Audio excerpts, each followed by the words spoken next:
I'm here today with a quick video on how to access your student progress reports on the MAP website once you finish your spring testing. So this is a report that will allow you to analyze student data and see how students actually grew from the winter to the spring. So if you go to the MAP website, you'll see here on the home button, or sorry, on the home page, you'll want to click on View Reports and Instructional Resources, and then go to MAP Reports. And then here where it says Student Progress Report, you'll click on that. You probably won't see all of these schools. You'll probably just see your school. For now, I'm going to choose Port City because they are the only school that's finished testing so far this spring.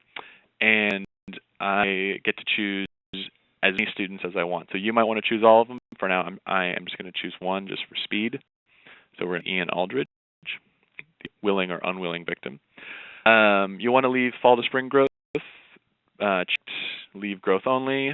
I actually put this goal descriptor because I think it'll give you better data, basically tell you by strand how each student is doing relative to other students that actually tested.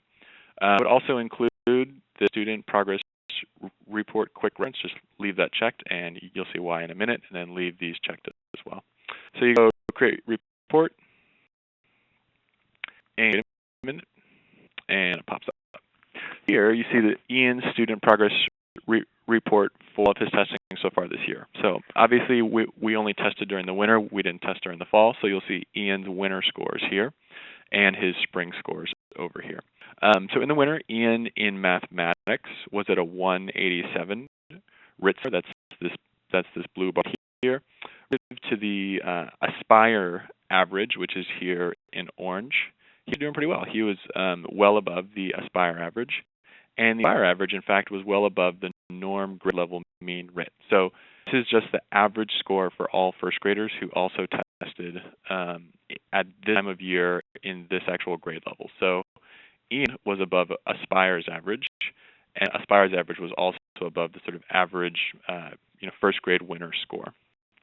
If you move over to the spring, you'll notice that Ian actually grew in terms of his overall score. He went from a 187 to a 191. We don't have Aspire data yet, just because we've only had one. We've actually only had one school test at this point. But this bar should also pop up once you actually access this report in June.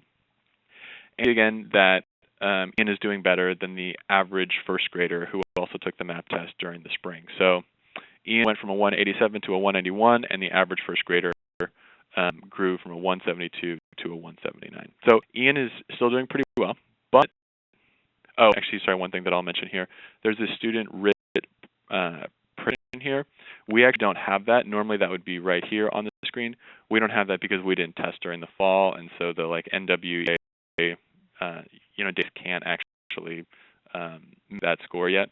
We would actually test fall to spring to actually see where NWEA thought Ian, what to do on this, spring testing window. So don't worry about that.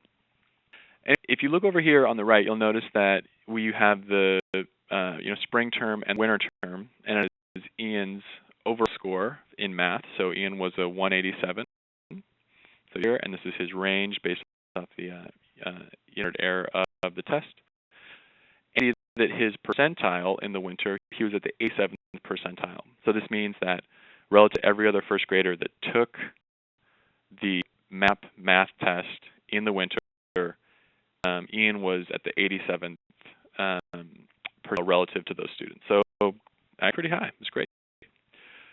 If you look at the spring percentile, you'll notice that he went down to an 83. So even though his overall score increased, his percentile rank relative to other students who also tested actually went down a little bit. You could probably infer that just from looking. It's like Ian grew,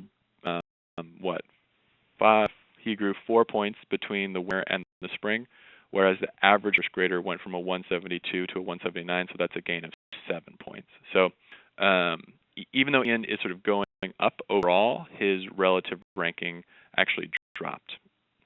You should think for reading. I'm not sure why that's not. Oh, yeah, here it is.